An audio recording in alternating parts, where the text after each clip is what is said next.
Welcome everyone to the Brady Break Survivor Edition podcast. My name is Justin, and this is Rachelle.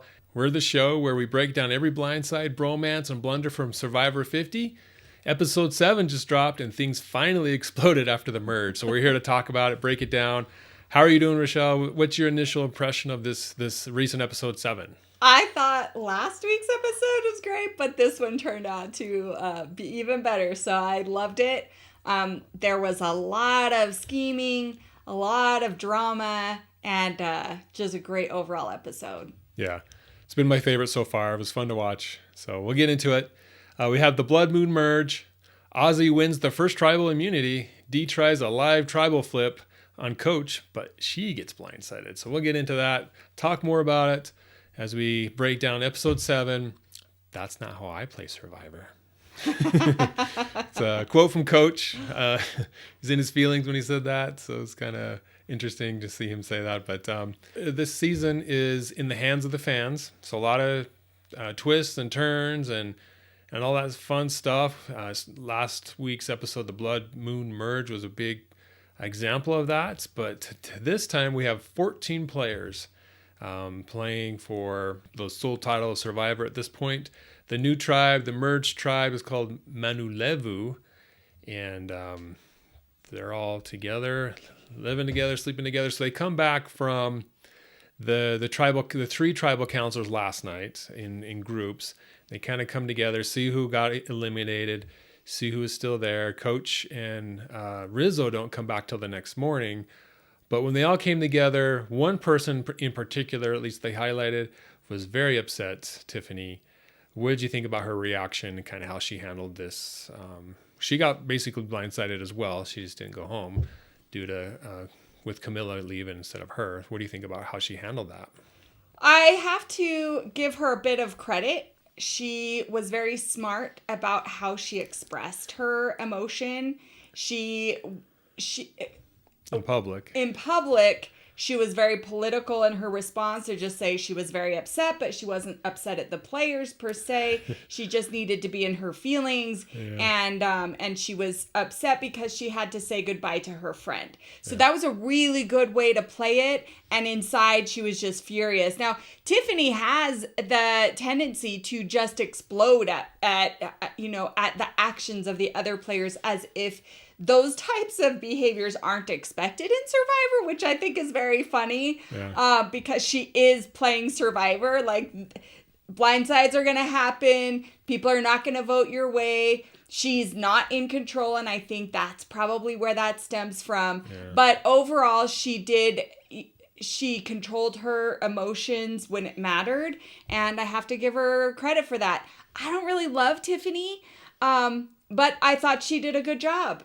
In spite of being so emotional about it, she kept that to herself. And I thought it was really smart of her to let those feelings go in front of the camera when no one was around and scream it out and and just, let it all out.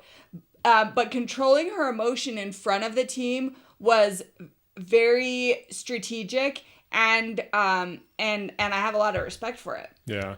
We haven't seen much of Tiffany in these confessionals and all the footage they've shown. And this is one of the longer moments we've had with her at one point. So it was good to see. She can play the game, and, she kind of knows what she's doing. But if you remember last episode, she, in her confessional on the beach, she was saying, she was out to get blood, She did not want Aubry around, right? I can't remember. But she was, very vindictive, but again, expressing those feelings by herself in the confessional. Yeah. And, a lot of other players don't do that. So, very, very good for her. Yeah. So the next morning, like I said, Azie and Rizzo show up, and they're like, what just happened? So they're kind of out of this loop for a minute, which really benefited them because they weren't a target for a while.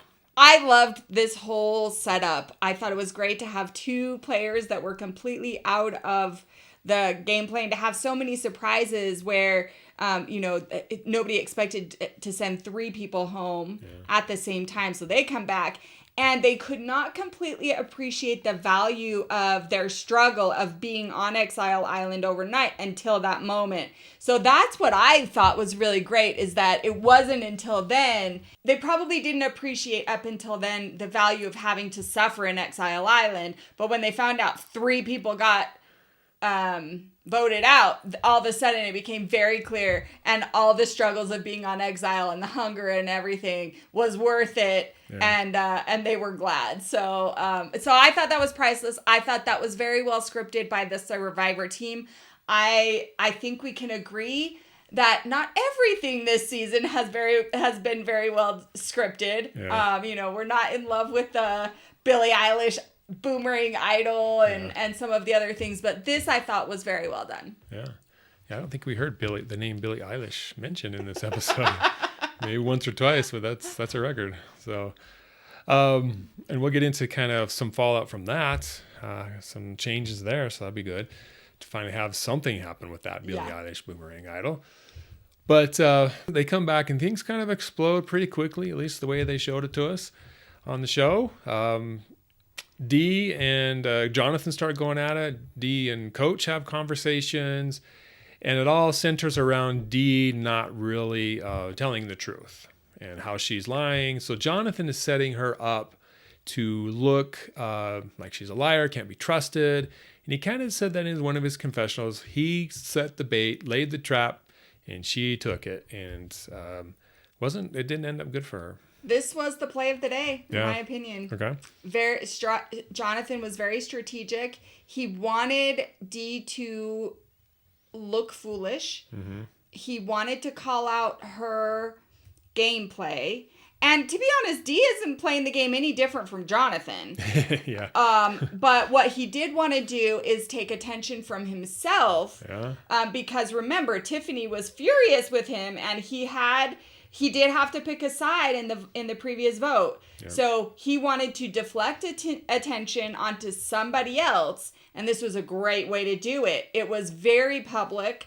Everybody was watching. Yeah. It got heated, and it definitely moved attention from his actions right on to Dee. And as we saw in the end, he got his way. So it was the play of the day, and good job, Jonathan. I mean, I thought this was great gameplay. Yeah, it was so entertaining that they had an audience. Yeah. They're all sitting, watching, commenting, social commentary of what was happening. I especially loved Emily's face. Yeah. She has a face like mine where she cannot hide her emotion, and it was priceless. Yeah. So that was fun to watch. Yeah.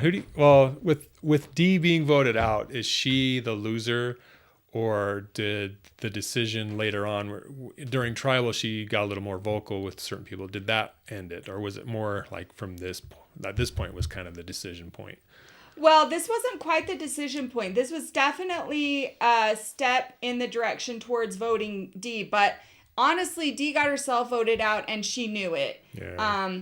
The challenge with Survivor is that you need allies, and in her effort to continue to make Emily an ally, she told Emily about Rizzo's idol, and Rizzo had confided in her that he had an idol. And I don't know how people have not figured out that Emily tells everything immediately. Yeah. Like, why they're still trusting her with any valuable information, I don't know. And of course, we get to see information that they don't get to see. But with as freely as information flows in camp, it's a very big surprise to me that nobody understands just how much Emily divulges. Yeah. And so when Dee told Emily about Rizzo's idol, that was it. And she knew it, after Rizzo went and told her about it, like, she immediately knew her blunder, and that's really what sealed the deal. Yeah. Yeah, I mean, like, to your point, even Q figured it out like 3 or 4 episodes ago. Yeah. Don't trust Emily. She's flipping. Yeah. Emily flipping. So, it's surprising that these guys haven't figured it out, because we've seen multiple times where don't say anything, and then immediately the next thing she does is say something. And it's so funny how she's very clear, like, oh, my lips are sealed. And I'm like, well, with what kind of glue? Because... edible glue. Yeah. So, but yeah, that definitely did not help.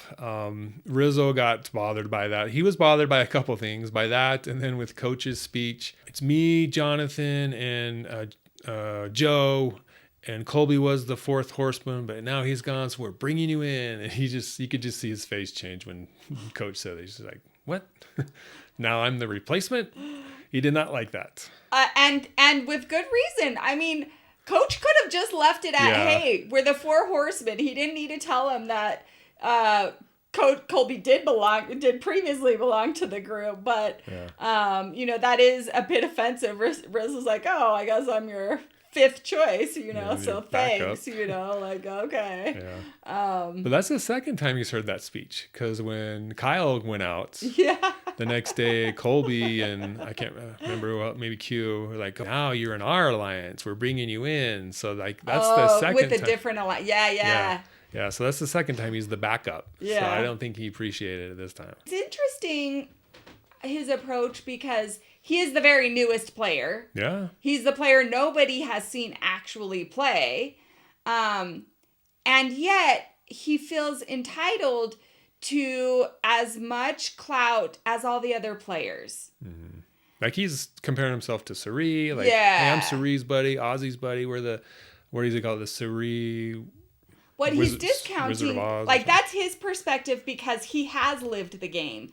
But everybody else's perspective is they haven't seen him live the game. Yeah. So he now considers himself a player, and he is, but he needs to understand that they haven't seen him play yet.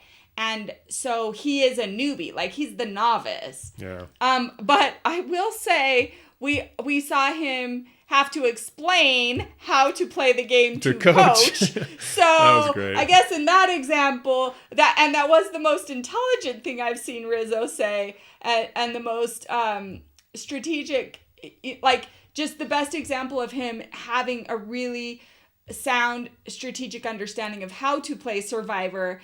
And, like it was just really, really good TV to see Rizzo explaining to Coach that Rick Devens was part of the middle, and he shouldn't be telling Rick Devens about the middle. Talking down about the middle. Yeah. So what did Rizzo say? Something to the effect of, dragons are slain at tribal, not at the beach or something. Yeah. It's like, duke it out in tribal council, but you gotta be civil on the beach, and that was his point. I can't remember his words, but and everybody was having to calm Coach down. Coach was out of control this unhinged. episode. Yeah, he was falling apart, making all kinds of blunders. I mean, he's been making quite a few mistakes so far. He really has. He has this platform of being having such integrity and playing with honor, and yet he actually has lied just as much as anybody else, but he doesn't see it. Like, he told Coach that Emily wanted to come after her. Dee knew that wasn't true, so he absolutely lied. Yeah, straight up lie. And then he's calling her out and other people out for lying, and I'm like, Coach, one, this is Survivor, and two, you're doing it too. So I don't get this hypocrisy, You pulled the stats on the lying, right? With AI, was it Claude? What are the numbers with Coach? Is there like numbers, or what's the deal with Coach? AI couldn't give me exact numbers. Okay. What it could give me was documented instances where they had lied, and of course we had that example. I think a really good point is that he's based the Four Horsemen alliance on honor and truth, and yet he's admitted in several confessionals that he's like that he's lied to people, and he even says he reverted to the Dragon Slayer manipulation taxes, and he's like, I'm back, and he's all proud of it in this episode. So it's just a level of hypocrisy. I loved where Tiffany even calls it out, like, I don't trust that dude at all. Yeah. And so it's just crazy how much he and the people that he's playing with. Now, Joe, we haven't seen Joe lie. Yeah. That's true. There are several people on Chrissy. Still playing that have not lied. But it's funny that those complaining about liars are lying. Yeah, you know? the biggest offenders. Yeah. Yeah. It's usually how it goes in life, too. Yeah. Yeah. But yeah, that'll be interesting to watch, see if that plays out for him, how that plays out for him. Because he is making a lot of mistakes. People are noticing it. Even Rizzo, like you said, the newest player, the youngest player, is taking a leadership role with coach, which usually it's, at least earlier in the season, it was him. Yeah. Being the mentor. I don't know. I don't think it'll get him into trouble for a little bit, unless they do keep doing multiple vote outs with. I disagree. I think next episode he's going to have to really watch out because yeah, he does. This episode, people saw him really controlling them, and I think they're going to have a limit. Not only that, but he just had bizarre behavior this episode. It's like he was drunk or something. Yeah, I mean, making up haikus, talking to himself. Yeah, making dumb mistakes. So that combination of all of those things, but particularly the demand how he demanded that people vote exactly the way he wanted them to vote. You know, people are like, this is, you're not the boss, you know what I mean? Yeah. So it worked out for him this episode, but I do think next episode he's gonna have to watch out. Yeah. And to that point, he was bossing people around, saying, hey, I want a 7-4 vote. So it's Dee and Tiffany. But he ended up getting what he wanted. He did get what he wanted. I did really like how Stephanie pushed back because Coach was trying to tell him that she had to vote for Tiffany. And she's like, no, Tiffany's my friend. I'm not voting for her. Yeah. I really like Stephanie, man. Yeah, she is a great player. Yeah, she's stepping up. Especially this episode. Let's talk about that. Oh, man. She is a rock star. The amount of mental endurance she had to display, having been sent on a journey, and then the challenge that she had to do by herself. I love the way she described it. The contraption looked like a torture chamber, and it absolutely was exactly that. Yeah. You know, I can't hold my hand above my head for like 5 minutes, and she had to do it for an entire hour. Her non-dominant hand. Her non-dominant arm, and arms get heavy very fast. Yeah. The amount of mental, just grit that she had to display in this challenge was amazing. Yeah. And you know, kudos to her. She's an incredible player, and I loved it. She really was put in a pickle though, because then once she was successful, then how does she keep her advantage that she won a secret, you know? So being such a powerful player, she came back and she said that if she survived 30 minutes, she got to keep her vote. But if she survived the hour, then she was able to get the advantage, but she couldn't do it. And Suri saw right through that. And I have to say, Suri is a really intelligent. Yeah. She has a lot of emotional intelligence as well. And she could see right through it. Yeah. But I loved that Stephanie used that to her advantage as well, and Stephanie just pretty much immediately told her what she had won and helped bring them together instead of having it be something that could push them apart. Yeah, that's an interesting point that these players have to figure out. How much do they keep things a secret, especially when they're being called out on it? Yeah. And how much do they divulge? Because information is currency in this game. Right. And so who do you trust with this currency? Yep. How much? Because she still didn't say everything, I don't think. Right. So she's still playing her cards pretty good. So that's hard. That's hard to do. And to lie, a lot of these people, they're not liars. They're not bad people. So they're playing a game, yeah. They have to play this game that they're not used to playing. This was definitely the play of the day. Yeah. In its entirety, in its entirety, her playing so well in that what do you call it, adventure challenge, and then how she balanced the information and the advantage she won with what she shared to the rest of the Well, she told Suri, and Suri told Rizzo. Suri told Rizzo. I love that. I mean, just over and over, people are like, don't tell anybody. And first thing they do is tell their alliance. But yeah, you know. Well, Rizzo's becoming a power player. Wow. They really showed it this episode. He has all the information. Yeah. He knows who has what and what it is for the most part. He's connected to every group. Yeah. And so he's in prime position where if one group starts to fall apart, he's got these 2 or 3 other groups he can just lean on and go with them instead. You know, if an alliance changes or a power player gets voted out, he's got the backup or whatever. So he's positioning himself very well. He really is. And the thing is, people are coming to him. He's not even positioning himself. That's what I don't get. All the different groups are coming to him and asking for his loyalty. And he's like, sure, you know, like I'm on board, you know, so... And they need to watch out because now that he's connected with all the various groups, he could go to the end. Yeah. I predict either 2 things. Well, I mean, it's pretty much anybody, but he goes to the end, final 3, or everybody realizes it and say, hey, Rizzo has too much power. We got to get rid of him. Yeah. So I think that's how it's going to go, which is, I don't know, pretty much anybody's story, but I think people are going to figure it out and then they'll decide if they're going to do it or not. So, yeah. Well, I have to say another player that I liked this episode was Aubry. Yeah. Aubry is also not one of my favorite players, but she recognized this episode, her blunder with the idol last episode. Now, I don't know if it's a blunder, though. Well, the blunder was saying that she forgot to play it. Okay. She should have just owned it and said, hey... Okay. I saw an opportunity to keep my idol and I took it. Which I have no problem with. Yeah. Because it's hers. It's her only thing keeping her in the game. Idol. Yeah. So why not use it when you want to use it? Acknowledge it. Say, hey, I know that I said I was going to play the idol this time, but I saw an opportunity when and I took it. Yeah.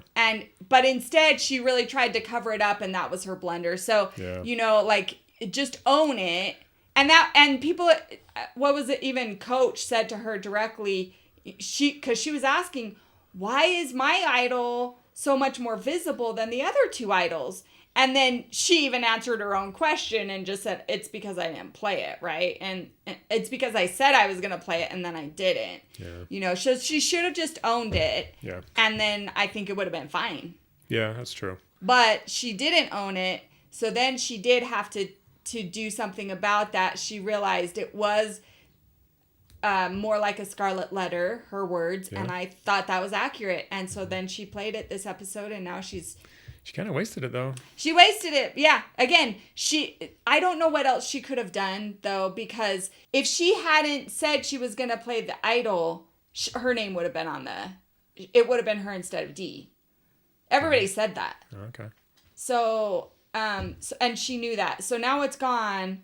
Now she doesn't have the scarlet letter, and it was really the best play she could make. Mm-hmm. I think I remember in the beginning of the episode when they came back and they're like, hey, why didn't you play the idol? It was Rick Devens was kind of pushing that narrative. Like she said she was going to do it, but she forgot. Yeah. And it comes back to him, I believe. Either him or Christian, and they're pretty much the same. You know, they're each other number ones.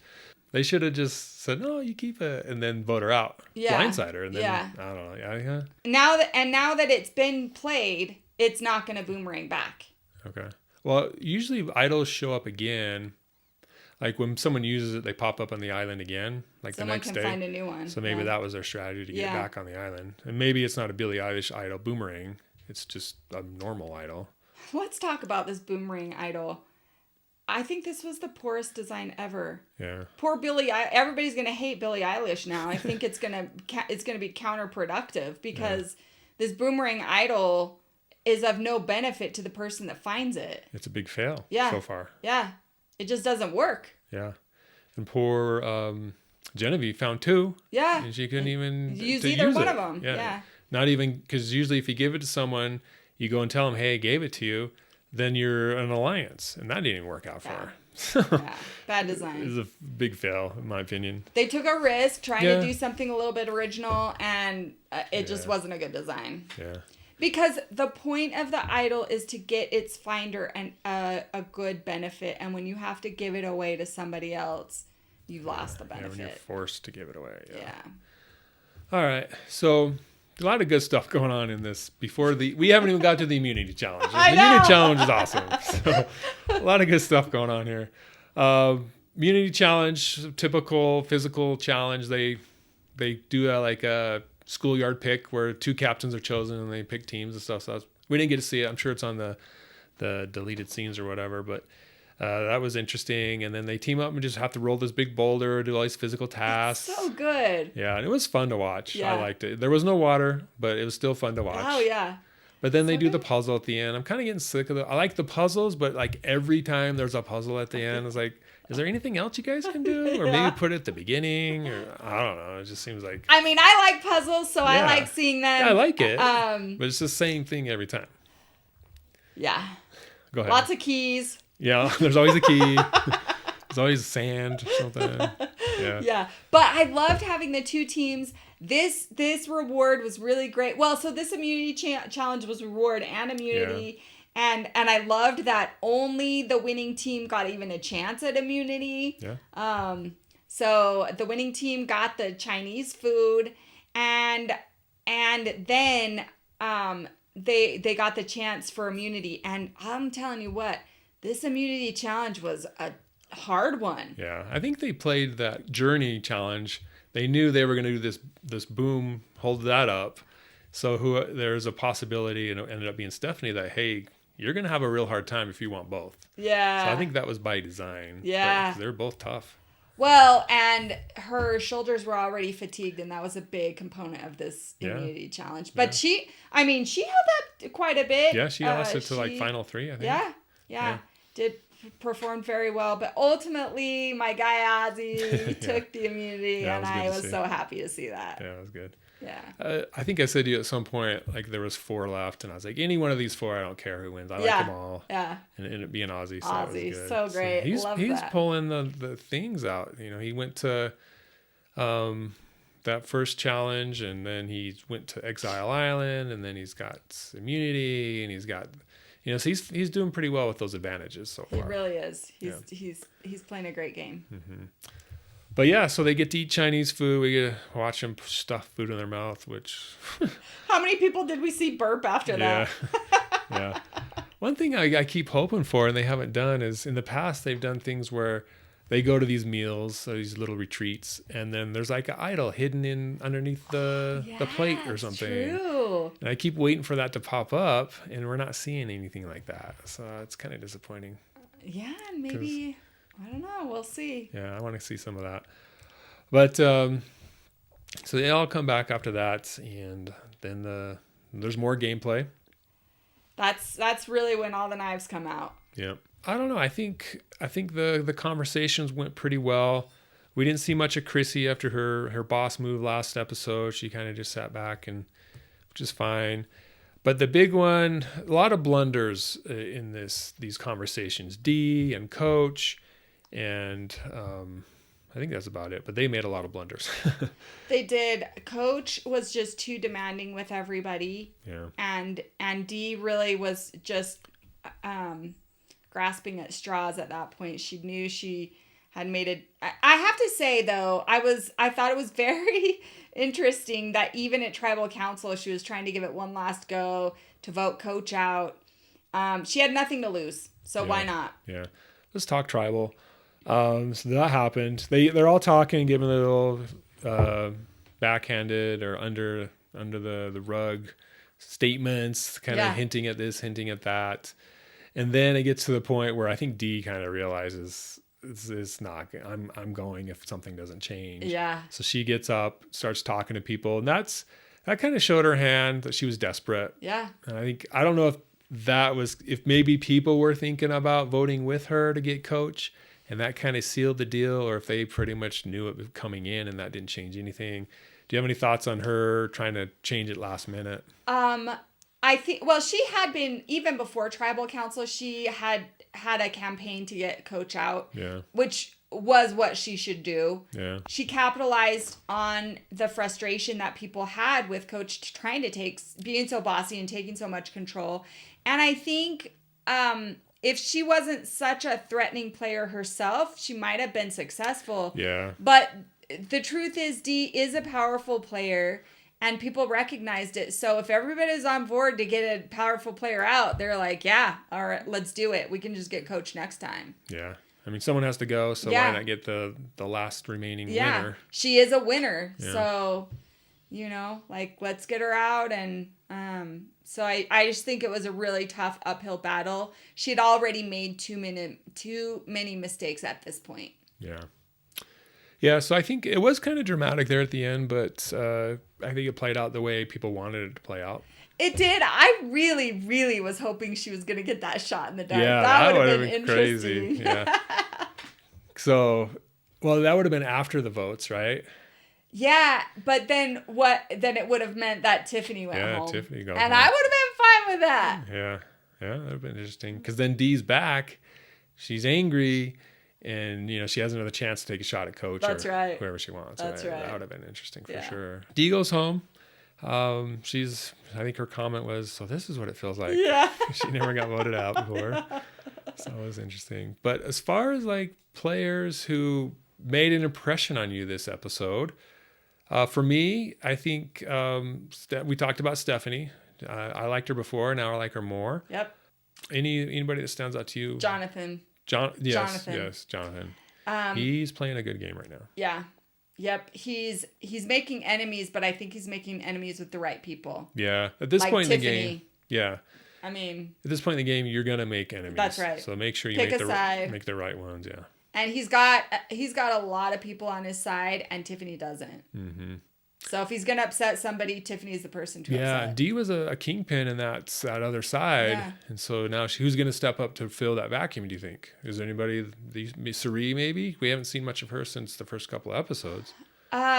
This will be really interesting to see. I think you may have something there with Sari or Rizzo.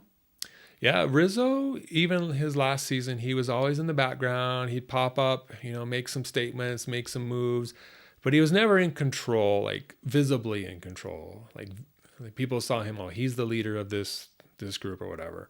And that's kind of how it is now. Everybody's reaching out to him, everybody's working with him, but I wouldn't say he's the leader. So do you think he's going to take that role? Is that what you're saying? The visible leader. Actually, that's a good point, because I do think that he likes to have... He's being a little bit more secretive with his alliances, right? Yeah. And he is aligning with several different factions. So if he becomes very public, then he'll ostracize some of the factions. So he probably won't. So that's a good point. I think Coach is going to continue to try to do it. And if not, Jonathan. Yeah. But they're on the same team, same side pretty much. Yeah. Do they split or do they... I mean, but Jonathan isn't... Jonathan could take or leave Coach. That's an alliance of convenience, in my opinion. I don't think Jonathan would go to bat for Coach. And so if everybody else is coming for Coach, I think Jonathan's going to be right on board with that. He's a number for Jonathan then. That's right. Yeah. We haven't seen much of Joe, but I don't think he'll step up at this point. I think maybe when things get there's less people, That's might. Right. His game is to be a strong player, but non-adversarial. Even in Tribal Council, we saw he brought up the comment about the firehouse, which was immediately misinterpreted. He was saying that at a firehouse, his intention was to say that at a firehouse, people work together. And Dee immediately was like, well, today nobody was working together. This was a dictatorship. Coach was trying to tell everybody what to do. There was nothing about, and immediately Joe backed up. Okay, I'm not going to make any more comparisons to the firehouse. Yeah, that's a good point. But yeah. So I don't know. Dee maybe was the shield for a lot of people. So we'll see. I don't see Emily. Maybe Christian. He's been secretly. We've seen a lot of Christian this season. So I think maybe he steps up, or at least tries to. I don't know how well it'll go for him, but I think he tries to. He's a little too goofy, though. I just don't think he's credible enough to take that role, but we'll see. Maybe Devins. Yeah. Yeah, it'd be interesting to see what happens with that. But as far as so we talked about Coach and Jonathan. Tiffany, kind of, she's on the downside, unless she makes some power plays. Chrissy's not really doing much, which is fine. I think that's her game. Anybody else stand out to you this episode? Nope, I'm going to stick with Jonathan. Yeah. Jonathan and Stephanie. Okay. Who's your MVP? Stephanie. Okay. I agree. Yeah. My play of the day is Rizzo talking down Coach. Okay, yeah. Because he basically saved Coach at that point. Because Coach was going off in this direction where he shouldn't go, and he calmed him down and pushed him in, like, hey, put it in neutral Settle for down. a second. Yeah. And so I think that saved him. And so that probably gained a lot of currency with Coach moving forward. So we'll see how that plays out. Yeah. But I think Rizzo's maturing before our eyes. I mean, he's got the experience with last season, but he's stepping up into the role of these more seasoned players. I wouldn't say he's at their level yet, but he's getting a lot closer than what he was. And what he thought he was already there at the beginning of the season, but now he's getting closer. He had some good moves. He's been really annoying to me and just way overconfident, but he actually did have some really good moves this episode and demonstrated more maturity, to your point. Yeah. I think Emily was the blunder of the day again. It cost Dee a lot. Maybe Dee goes home anyway, but that pretty much sealed the deal for her. So I think people are seeing this. I hope people are seeing this. Because if they're showing it to us over and over and over again, I think people are going to say, okay, at some point Emily's going. She's not going to make it to the end because no one can trust her. Even Christian, I think they alluded it to this in the Mike White elimination episode where he called out, say, hey, she's your, what was the name? The person that got Christian out last time, right? Emily is this person for you. You need to cut ties with her. Yeah. So we've known that from that point 2 or 3 episodes ago. And so I think Christian at some point is going to cut ties with her if he's smart. Yeah, and stick with Rick at least. Yeah. So that'll be interesting to watch. But for me, the blunder of the day was Emily again. So for me, the blunder of the day was Dee telling Emily. Yeah. In the first place. Go back even further. And it did cost her the game. Yeah. Okay. Yeah, so it was a fun episode. Like I said, my favorite so far. Yeah. Next week, it's down to 13. So it's, but 7-6 split maybe. Or, unless it's a full-on pretty good majority voting for one person, it could be down to that one person making the deciding vote. Yeah. So that'll be interesting to see how that plays out. Coach, we'll see how he rebounds from his meltdown this episode. And then I want to see more of this Azie alliance. Yeah. In the first episode, they were like, hey, you're my number one. Let's do this. And then they kind of got separated as well. But now they're back. Are they going to keep working together? And how important is Rizzo in their alliance? Suri mentioned she's in a poly relationship with those two. So how long does that last? What's that going to look like? So I think that's going to be the most interesting alliance to watch. And hopefully Jonathan continues to be not only a beast in the challenges, but makes his mark in this social game. I'm excited for that. Anything you're looking forward to? I really would not mind seeing Coach get voted out. So I'm looking forward to seeing what happens next episode with people's reactions to how he tried to dominate this time. Yeah, that'll be a key point for sure. Yeah. I don't want Coach to go in the sense that he's tied to people I want to see get to the end, and he'll be a part of that alliance for them with Jonathan and Joe. But at the same time, I don't think he's going to win unless something crazy happens, which could happen. But I think he's helps the people that I want to get to the end. So I don't necessarily want him to go. But I think he will sooner rather than later. Okay. Yeah. So what do you guys think of this episode 7, the Coach meltdown, Rizzo being the adult in the room for this season Survivor 50 group? What do you think about Dee going home and her last minute scramble? Let us know in the comments. Comment on our on our videos, our shorts, our reels, and all that stuff. We like to read what you guys are saying about what we're talking about, which is our favorite show at this moment, Survivor Season 50. So let us know what you think. Follow the channel, like the videos, comment on the videos. And if we like your comment, we'll bring it up on air and talk about it. You've been listening to the Brady Breakdown Survivor Edition with Rachelle and Justin. The tortures are out for this week's show, but we'll be back after the next tribal. So stay safe, stay sneaky, and don't get blindsided. Bye, everybody.